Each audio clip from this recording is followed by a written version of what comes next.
विश्वं दर्पणदृश्यमाननगरे तुल्यं निजान्तर्गतं पश्यन्नात्मनि मायया बहिर्योत्थूतं यथा निद्रया साक्षात् कुरुते प्रबोधसमये स्वात्मानमेवाद्वयम् तस्मै श्रीगुरुर्ते नमः।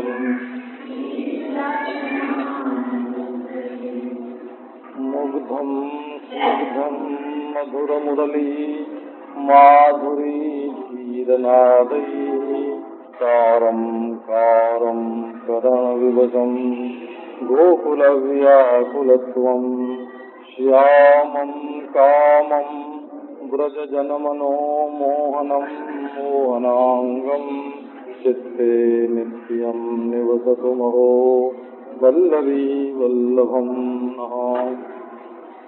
अस्ति स्वस्तरुणीकराग्रविगलत्कल्पप्रसूनाप्लुतं वस्तु प्रस्तुतवेणुनादलहरी निर्वाणनिर्व्याकुलम् स्रस्तस्रस्तनिरुद्धनीविलसत् गोपीसहस्रावृतं हस्तन्यस्तनतापवर्गमखिलोदारं किशोराकृति।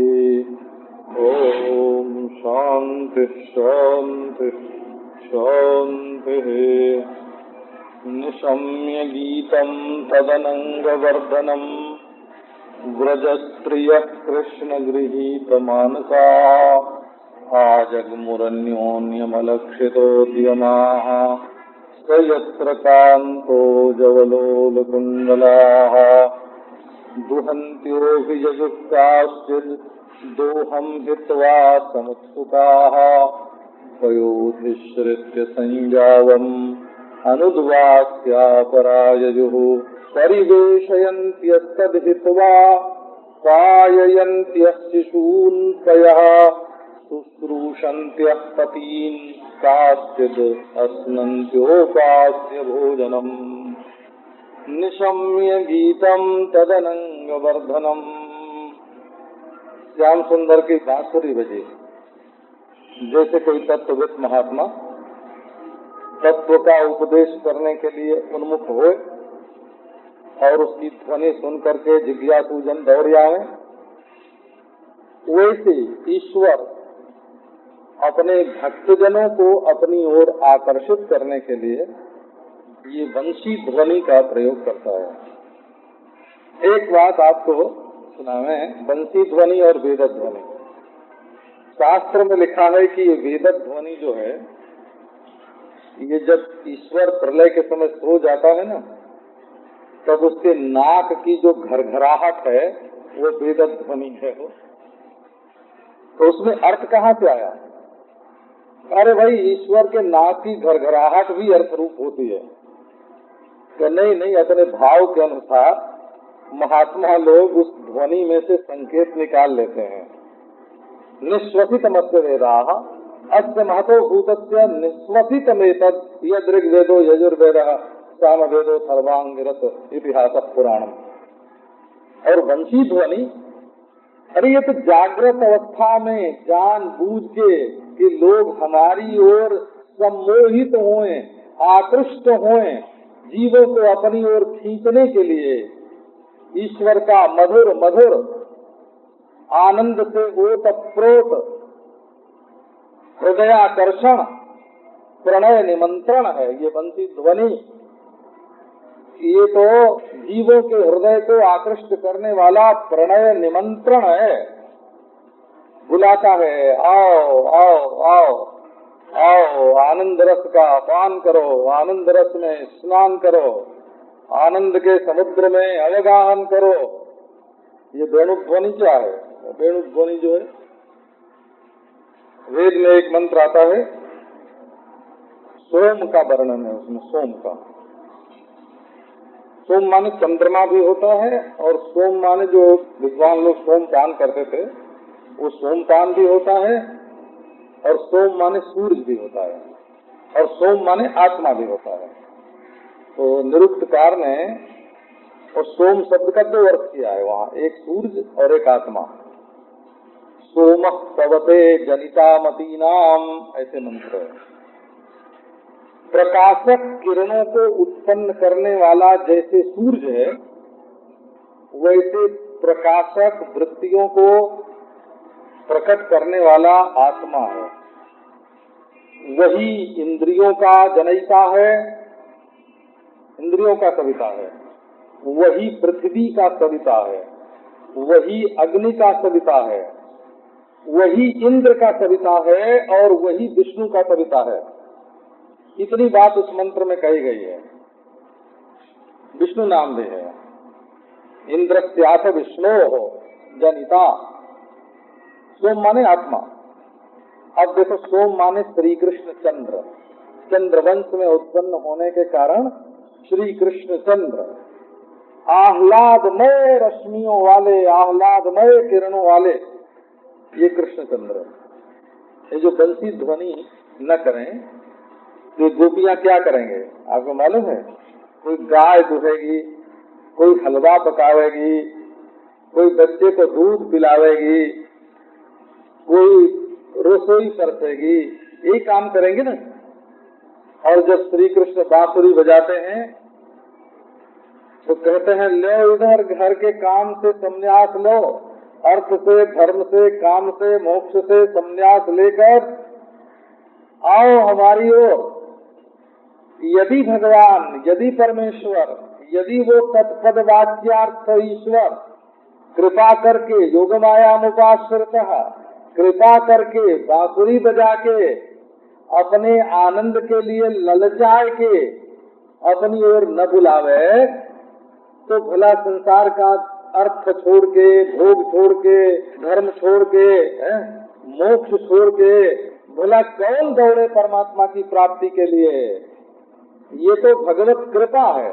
ये बंसी जो है, ये भगवत कृपा की ध्वनि है, भगवत प्रेम की ध्वनि है, उनके प्राण की ध्वनि है, उनके हृदय की ध्वनि है, जिससे संसार में भटकते हुए जीवों को, संसार में अटके हुए जीवों को बांसुरी बजा बजा के, नाच नाच के, गाय गाय के अपनी ओर आकर्षण करते हैं।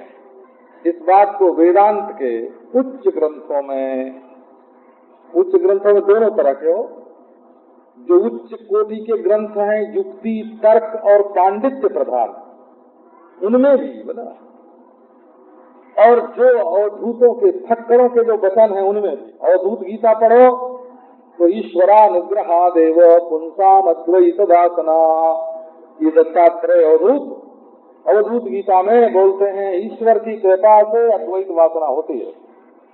माने जब तक भगवान स्वयं नहीं बुलावेगा तब तक उसकी ओर कौन जा रहा है, बुला रहा है वो। ये उसी का प्रणय निमंत्रण है। और खंडन खंड खाद्य में भी पुंसा, वही ईश्वरानुग्रह नहीं, वह पुंसाम अद्वैत वासना, वही श्लोक।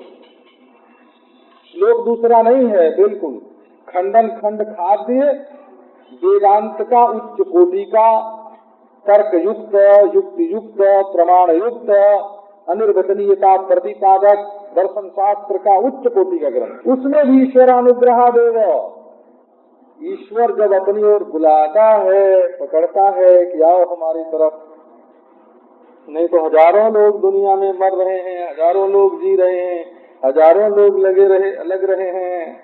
मनुष्याणाम सहस्रेषु कश्चित् यतति सिद्धये, बिना ईश्वर की कृपा के इधर जाते हैं। तो ये जो बंसी वादन है ना, ये उसकी कृपा है, उसकी प्रेम रस की वर्षा है, ये आकर्षण है, ये विज्ञापन है, ये चुंबक है, ये चुंबक है अपनी ओर खींचने के लिए। तो गोपियों ने सुना, कैसा है वो? तो बोले, मनोहरमपि अनंग वर्धनम मनोज वर्धनम, मनोहरमपि मनोज वर्धनम। एक ओर तो वो मन का हरण करता है और दूसरी ओर मनोज को बढ़ाता है। ये वासना जिसको बोलते हैं ना, वासना, संसार की वासना बांधने वाली है और ईश्वर की वासना छोड़ने वाली है, छुड़ाने वाली है। संसार वासना बंधन का हेतु है और ईश्वर की प्राप्ति की वासना मोक्ष का हेतु है। जतो जतो विरज्यते विमुच्यते ततस्ततः। प्रेम बराबर, दिल में प्रेम एक तरीका, परंतु एक प्रेम वो है जो संसार से छुड़ा दे और एक प्रेम वो है जो संसार में बांध दे। तो ये भगवान जो प्रेम देता है ये संसार में बांधने वाला प्रेम नहीं, संसार से छुड़ाने वाला। अगर ये ख्याल न हो कि वैकुंठ में लक्ष्मी जी देविका हैं, भला पांव दबाती हैं, शेषनाग, क्षीर सागर, जगदीश्वर मिलेगा, कौन वैकुंठ जाने की इच्छा करे? घर द्वार छोड़ के वैकुंठ जाने की इच्छा क्यों नहीं करे? स्वर्ग से वैराग्य किसको हो? यदि अपने भीतर सुख मिलने की लालसा न हो तो बाहर का छोड़ के आंख बंद करके भीतर कौन देखे? तो ये भगवान बुलाते हैं अनंग वर्धनम। ईश्वर विषय काम को बढ़ाती है ये बंसी ध्वनि। काम का नाम सुन के घबराना नहीं, काम बुरा नहीं है, उसका विषय बुरा और भला होता है। जैसे अपने पति के प्रति या अपनी पत्नी के प्रति यदि काम उपासना हो गए तो धर्म के विरुद्ध नहीं है ना। तो धर्म के विरुद्ध न होने से वो पाप की वासना नहीं है। ऐसे भक्ति मार्ग में अपना पति परमात्मा है, परमेश्वर है, उस परमेश्वर के प्रति जो वासना होती है वो वासना संसार में फंसाने वाली नहीं है।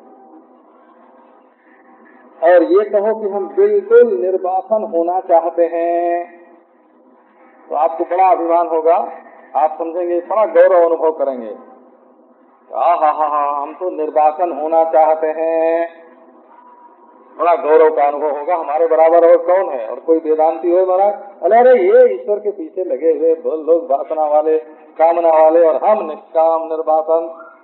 अब हमसे आके पूछो तो हम बताएं, ये निर्वासन होने की जो वासना है आत्मकाम इसको बोलते हैं, आत्मकाम। अभी निर्वासन हो कि नहीं हो? नहीं, अभी तो नहीं है। तो होना मांगते हो ना, होना चाहते हो ना, निर्वासन होने की कामना ही है ना। तो निर्वासन होने की कामना स्वयं पदार्थ विषयक कामना है और ईश्वर की कामना तत्पदार्थ विषयक कामना है। और असल में स्वयं पदार्थ तत्पदार्थ दो तो होते नहीं, इसमें क्या गौरव हुआ? कोई स्वयं पद के लक्ष्यार्थ का शोधन करना चाहता है, कोई तत्पद के लक्ष्यार्थ का शोधन करना चाहता है। निर्वासन होने की वासना भी वासना है और ईश्वर को पाने की वासना भी वासना है। अरे मुक्ति की वासना भी वासना है। बोला भागवत में जहाँ कामनाओं की गिनती कराई है ना, अकाम सर्व कामो वा मोक्ष काम उदारधी तीव्रेण भक्ति योगेन यजेत पुरुषाम परम। ज्ञान की कामना कामना नहीं, मोक्ष की कामना कामना नहीं, और भगवत प्राप्ति की कामना कामना। अरे भाई एकांगी विचार मत करो, न रहे एकांगी विचार मत करो, उस पर दृष्टिपात करो।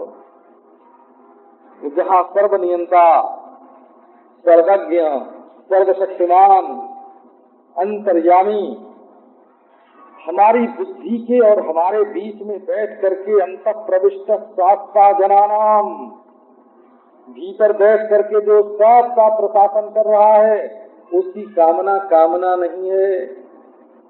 ये त्रिवक्र सच्चिदानंद, त्रिवक्र माने सच्चिदानंदो, त्रिवक्र माने विश्व तेजस प्राज्ञ, त्रिवक्र माने सच्चिदानंद, तीन तेरे थे। बाके बिहारी, बाके बिहारी महाराज जागृत में विहार करे, स्वप्न में विहार करे, सुषुप्ति में विहार करे, है ना। ये तो सोती हुई वृत्ति से विहार करे, सोती हुई वृत्ति से विहार करे, सपना देखती हुई वृत्ति से विहार करे, जागती हुई वृत्ति से विहार करे, तुरियम त्रितु संततम उलझा हुआ है, संपूर्ण वृत्तियों से उलझा हुआ, उनमें अनुच्यूत, उनमें अनुगत है। ये बाके बिहारी महाराज अनंग वर्धनम।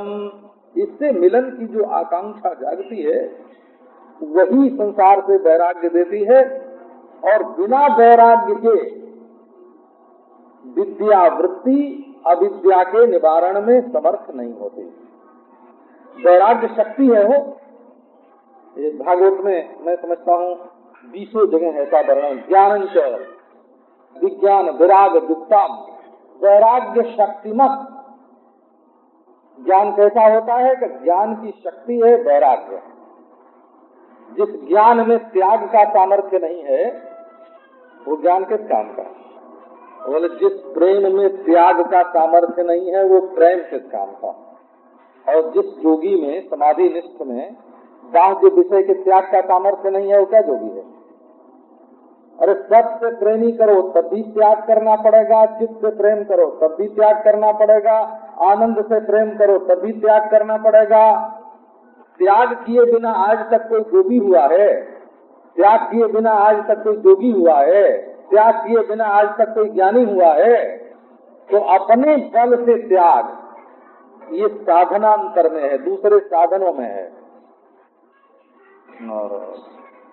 और ईश्वर के बल से वैराग्य ये भक्ति मार्ग में। बांसुरी बजा बजा के अपनी ओर आंख सबकी खींच ली। ब्रजस्त्रियः कृष्ण गृहीत मानसाः। कल ब्रजस्त्रिय की बात आपको कहा ना, ये ब्रजस्त्री कोई साधारण नहीं है हो। एक तो नित्य सिद्ध होते हैं जो गोलोक में भगवान के साथ रहती हैं और अवतार लेते हैं, और एक साधन सिद्ध होते हैं। साधन सिद्ध में कृपा सिद्ध होते हैं और साधन सिद्ध होते हैं। इनके भी बहुत भेद हैं। जो पूर्व जन्म में ऋषि थे वो गोपी हुए, जो पूर्व जन्म में श्रुतियां हैं तो वो गोपी हुए, जिन्होंने अष्टादशाक्षर आदि मंत्र का क्लीम कृष्णाय गोविंदाय इन मंत्रों का जप किया का वे गोपी हुए। नारायण तो गोपी तरह तरह के हैं। कोई देवी हैं तो वो गोपी हो गए। कहीं नारद शुक अर्जुन आदि भी कभी कभी अपने साधना के उत्कर्ष से गोपी भाव को प्राप्त होते हैं। ब्रजस्त्रिय उनको ऐसा नहीं समझना। ब्रजस्त्रिय अब क्या हुआ कि कृष्ण गृहीत मानसा। जैसे कोई भूत किसी आदमी को पकड़ ले ना, जैसे कोई जादूगर कठपुतलियों को अपनी ओर खींच ले। आप लोगों ने कभी कठपुतली का खेल देखा हो। सूत्रधार मालूम नहीं पड़ता है कि सूत कहाँ है और कठपुतलियों को खींच लेता है, उनको हंसा दे, उनको रुला दे, उनको भुला दे। ऐसे गोपियों के शरीर का ढांचा रह गया ब्रज में और श्री कृष्ण ने उनके मन को खींच लिया, गृहीत मान का पकड़ लिया। ये बंसी ध्वनि का एक महाचौर भेजा, बड़ा भारी चौर। कान का खुला दरवाजा मिला, उसके द्वारा भीतर गया, वहां से उनके मन रूपी रत्न को चुराया हृदय में से और चुरा के भगा। तो जैसे चोर भागने लगे तो घर के लोग बिना कुछ ख्याल किए, जो जैसे होता है ना वो वैसे ही हो। नंगा हो तो नंगा ही है ना। ले चोर के दौड़ पीछे दौड़ पड़ते हैं, किसी से सलाह करके नहीं दौड़ते हैं। जो जहाँ हो वहाँ चोर के पीछे दौड़ता है, चोर का माल छीन लो इससे। ऐसे गोपियां निकल पड़ी जैसे कोई अपना चुराया हुआ माल छीनने के लिए जा रहा हो। श्री कृष्ण ने किसी का कंगन नहीं उतारा, कड़ा नहीं उतारा, यानी किसी की करधनी या किसी का नूपुर है ना, ये नहीं, किसी का कुंडल नहीं छीना, किसी का हार नहीं उतारा। तो ये तो मामूली कीमत की चीज है। जो सबसे कीमती चीज है ना वो तो दिल के संदूक में रहता है, हो तो कलेजे में बंद रहता है। शब्द से चुरा लिया, हाथ नहीं लगाया, क्या जादूगर है। कृष्ण गृहीत मानसा, क्या चुराया। ये मानस शब्द का अर्थ है एक तो मन एवं मानसम, स्वार्थ में ही प्रत्यय हुआ तो मन का अर्थ मानस हो गया। और एक मन संबंधी मानसानी, मन से संबंध रखने वाली वृत्ति, दोनों में फर्क होता है। तो गोपियों के मन में बड़े बड़े माल रखे हुए थे और उन्हीं के बल पर वो तो कृष्ण से अलग टिकी हुई थी। धृति थी, स्मृति थी, विवेक था, लज्जा थी, भय था, है ना, बुद्धि थी। ये सब उनके दिल में रहता था, गोपियों के दिल में। तो नारायण ये बांसुरी बजाई। ब्रजस्त्रिय कृष्ण गृहीत मानसा आजग्मुरन्योन्यमलक्षितोद्यमा स्वयत्र कांतो जवलोल कुंडला। श्री कृष्ण ने क्या किया? जो बांसुरी बजाई। जब आदमी आनंद में आ जाता है ना, आनंद में, तो क्या होता है? अरे हमने देखा है बहुत बड़े आदमी हो जो बोलने में या सिर झुकाने में तकलीफ मानते हैं ना, यदि उनको संगीत सुनने को मिल जाए तो सिर हिलाने लगते हैं। तो देखा एक बार कलकत्ते में एक संकीर्तन का जुलूस निकलने वाला था, बिल्कुल सच्ची घटना है बता। तो कोई ऐसी परिस्थिति थी कि सरकार ने 144 धारा लगा दी, जुलूस नहीं निकल सकता, और संकीर्तन वालों ने कहा कि हम तो निकालेंगे, भगवान का जुलूस नहीं बनता। अब महाराज सैकड़ों मंडली इकट्ठी हो गई और 10,000 आदमी इकट्ठे हो गए, और महाराज वो ढोलक बजी और मृदंग और वो मंजीरा और वो पाँव में नूपुर बांध बांध के ना लोग निकले सड़क पर बड़े बाजार में। वो संकीर्तन होने लगा तो पुलिस को आज्ञा दी, तो उनको ये ख्याल छूट गया कि हम अफसर हैं पुलिस के, है ना, तो हमको कानून के अनुसार इनसे काम करवाना चाहिए, हमको इस तरह से नाचना नहीं चाहिए। अपने पुलिस बने की जो स्मृति थी वो संकीर्तन ने हार ली। उनके मन में अपने रोकने का जो धैर्य था वो संकीर्तन ने हार लिया। उनके अंदर जो विवेक था कि कानून का पालन करवाना है इनसे, वो विवेक खो गया। उनको जो शर्म थी कि लोगों के सामने नाचे कैसे, तो नष्ट हो गई। तो धृति, स्मृति, विवेक, लज्जा, बुद्धि, नारायण, ये सब हर लिया भाई किसने? के बसुरिया है। ये बाप की बसुरिया, ये तो बांसुरी बजाएगो कि विष बगराएगो। बांसुरी बजा गया कि चारों ओर जहर फैला गया, न किसी को धन का ख्याल, न धर्म का ख्याल, ओ नारायण, न किसी को भोग का ख्याल। कृष्ण गृहीत मानसा, कृष्णेन गृहीतानि मानसानि धृति स्मृति विवेक लज्जादीनी यासाम का हरण कर लिया।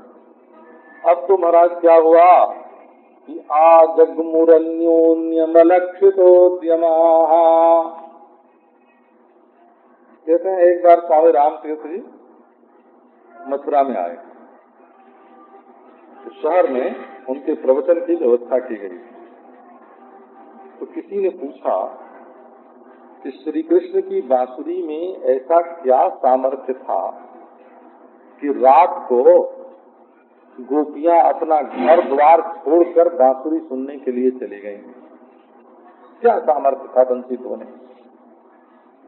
उनके अंदर जो विवेक था कि कानून का पालन करवाना है इनसे, वो विवेक खो गया।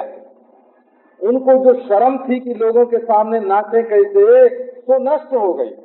तो धृति, स्मृति, विवेक, लज्जा, बुद्धि, नारायण, ये व्याख्यान सुनने के लिए आए थे हो। आपने सुना होगा स्वामी रामतीर्थ जी जब मथुरा में उतरे तो ट्रेन से उतर के उन्होंने पांव धरती पर नहीं रखा, पहले अपना सिर धरती पर रखा। स्वामी रामतीर्थ वही वेदांत के जिनके व्याख्यान मिलते हैं ना, उनकी बात कर रहे हैं। बोला आपको मालूम होगा वो वेदांती होने के पहले लाहौर में रावी के तट पर रात रात भर कृष्ण कृष्ण कृष्ण चिल्ला के रोते थे। बोला बड़ा भारी उपासना का संस्कार था उनके चित्त में। और सच पूछो तो वेदांती हो जाने के बाद भी उनके भीतर जो तन्मयता का संस्कार था ना, भले वो पहले तत्पदार्थ प्रधान था, बाद में त्वम पदार्थ प्रधान हो गया, लेकिन तन्मयता का संस्कार उनके जीवन भर उनके अंदर बना रहा। उनके व्याख्यान में विवेक और प्रमाण शास्त्र की उतनी बात देखने में नहीं आती जितनी तन्मयता की। मथुरा में जब उतरे, जब उन्होंने कहा कि ब्रजभूमि में पहले पांव कैसे रखें, हाँ, ब्रजभूमि में तो पहले सिर रखना चाहिए।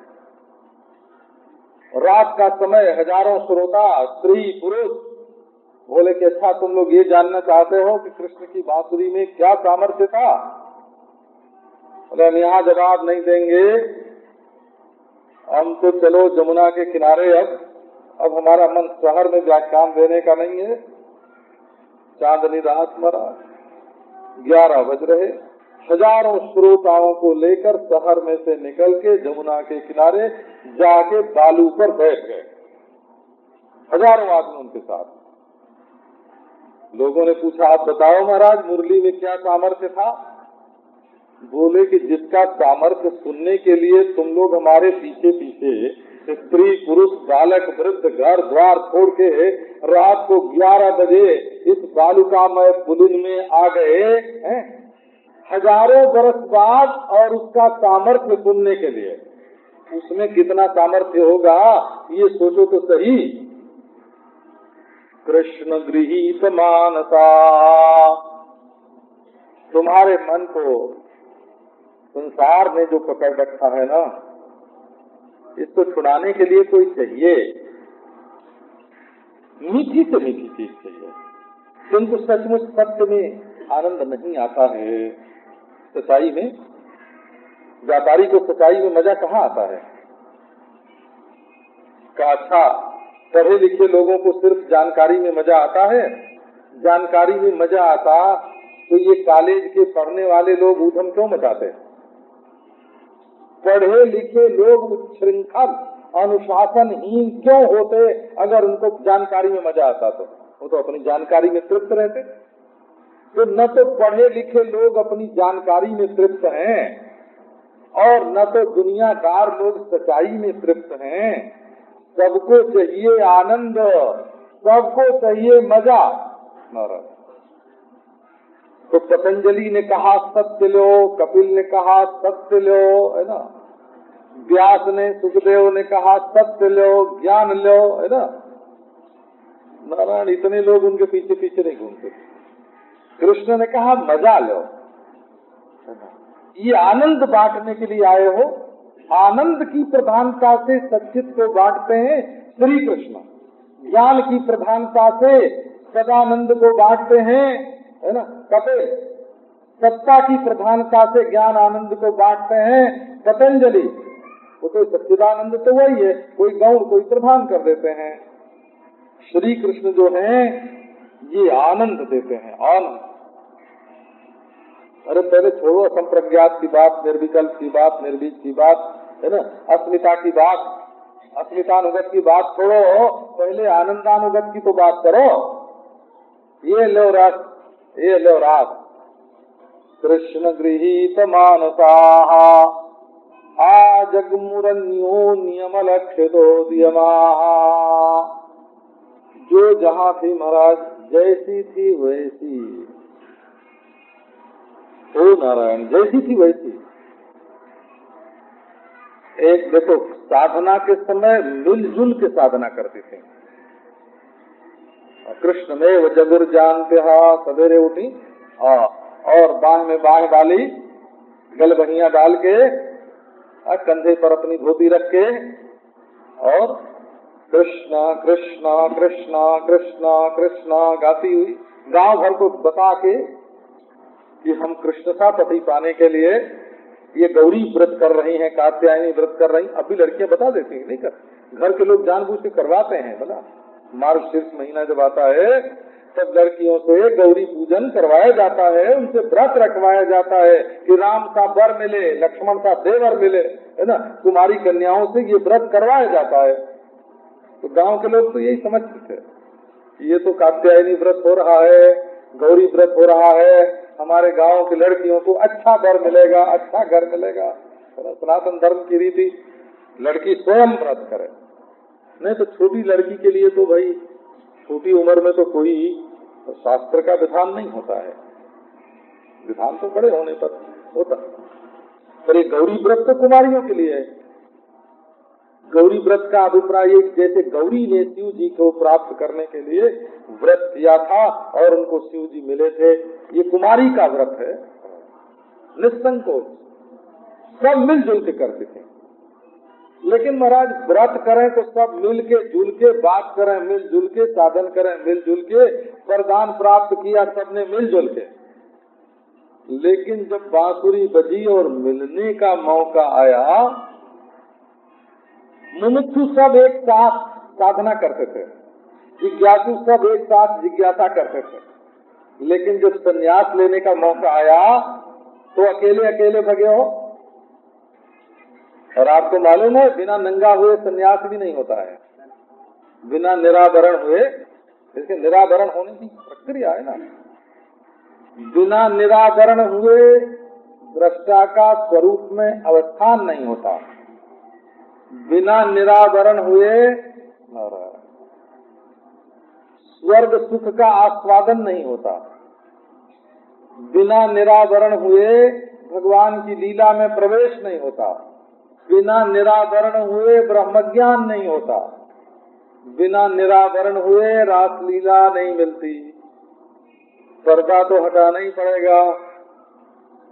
अन्योन्यमलक्षितोद्यमाः, हर एक गोपी से छिप कर जाती है। अन्योन्यमलक्षितोद्यमाः आजगमुरन्योन्यमलक्षितोद्यमाः, एक दूसरे से अपने प्रियतम के साथ जो संबंध है वो सबका व्यक्तिगत है। देखो सबका चित्त अलग अलग होता है।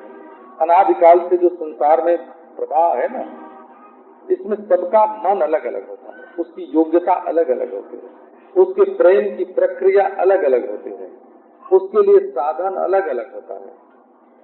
ये जो समझो जो अयोध्या में जाए तो सब राम मंत्र का जप करे, जो वृंदावन जाए तो सब कृष्ण मंत्र का जप करे, जो काशी जाए तो सब शिव मंत्र का जप करे, है ना। ये शास्त्रीय पद्धति नहीं है।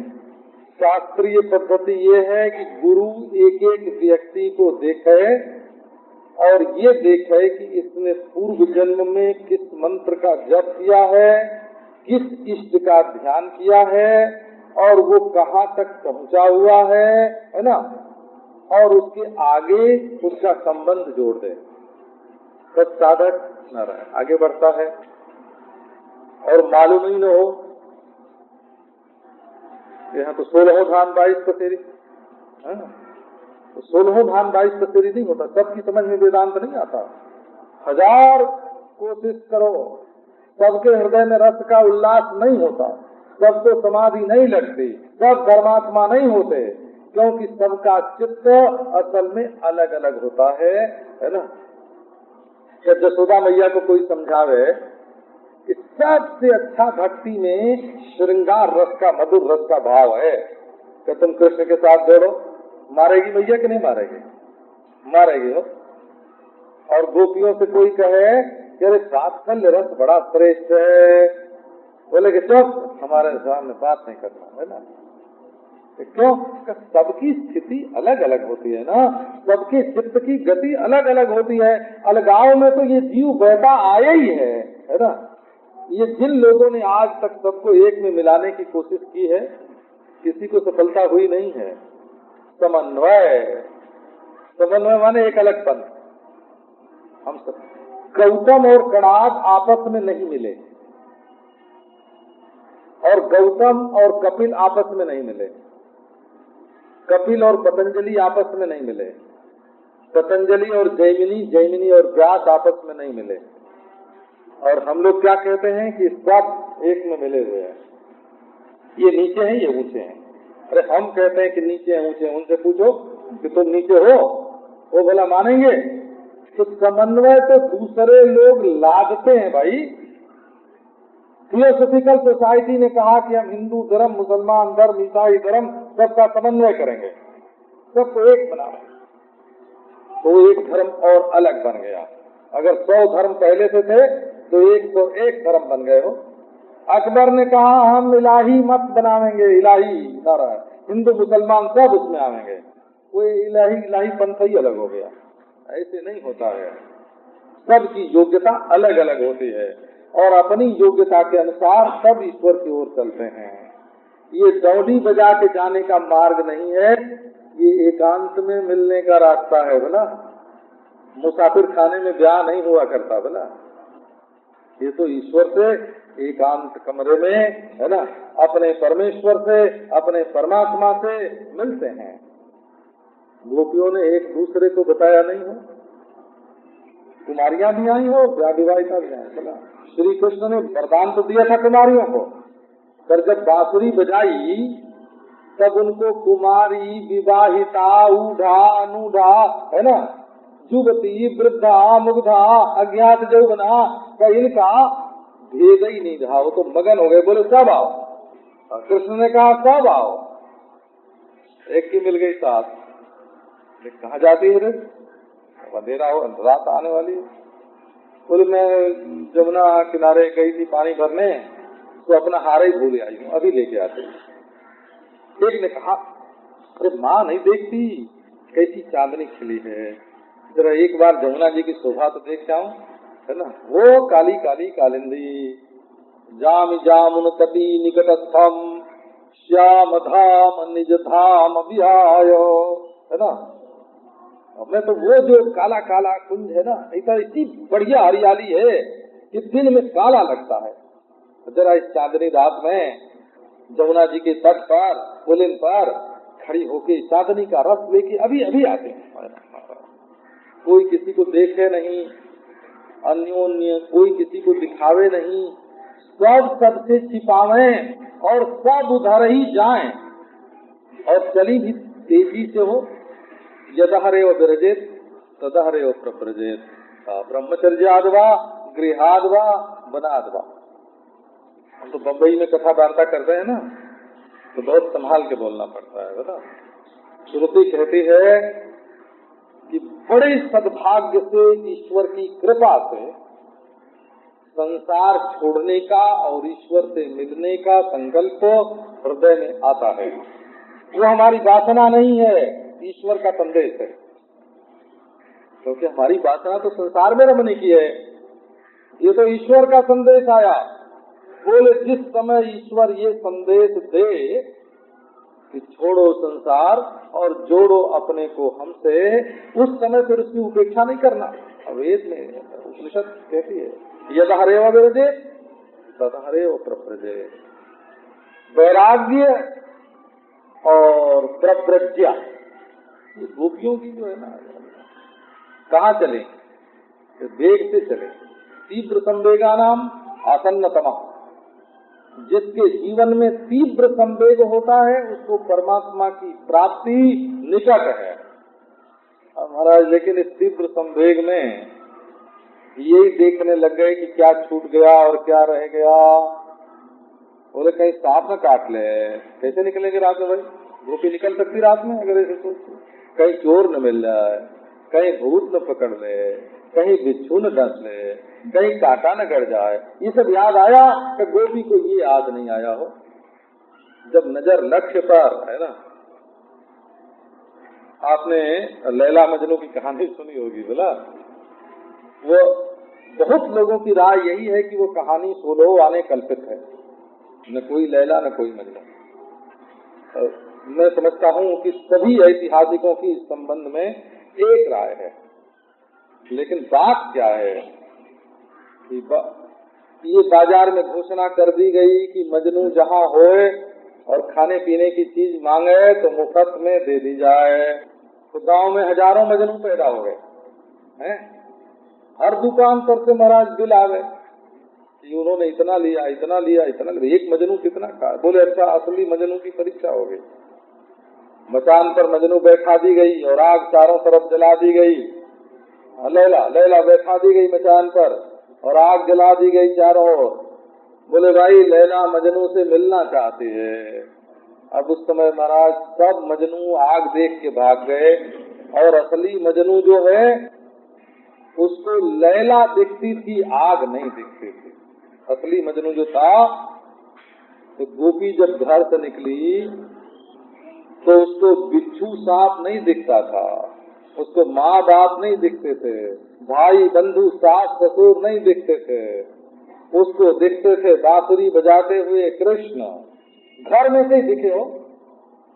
सजत्र कांतो जवलोल कुंडलाः, इतना बेग कि कुंडल, कंकण, किंकिणी, करधनी सब बजने लग गई, और बेग से चली। कहाँ चली? कि जत्र स कांतः, जहाँ वो कांत था, जहाँ वो प्यारा था। उनको प्यारे के पास पहुँचने से मतलब है, रास्ते के विघ्न बाधा से क्या मतलब है? प्रेमी के लिए शरीर की क्या कीमत है? सब के साथ चल पड़े। कांतः, कांत माने प्यारा। तो आजग मुरन्योन्यमलक्षितोद्यमाः, कई लोग कहते हैं कि आजगमु का अर्थ है कि सुखदेव जी महाराज उसी कदम्ब पर बैठे हुए थे जिसके नीचे श्री कृष्ण, तो बोले कि गोपियां आई। किसी ने कहा आजगमु का अर्थ है सब कुछ छोड़ करके आई, आ माने सर्व परित्याग करके आई, अभिसार किया। कहाँ आई? चिरकाल से जिनको चाहते थे उस कांत, सत्य सुखस्य अंतः निष्ठा, जो सुख की अंतिम निष्ठा है वहाँ आई। और नारायण एक दूसरे के छिपा के आई, विचार चला गया हो, श्री कृष्ण के आकर्षण से विचार चला गया और चली आई। आजग मुरन्योन्यमलक्षितोद्यमाः सयत्र कांतो जवलोल कुंडलाः, क्या क्या छोड़ के गई, अब उसका वर्णन कल सुनाएंगे।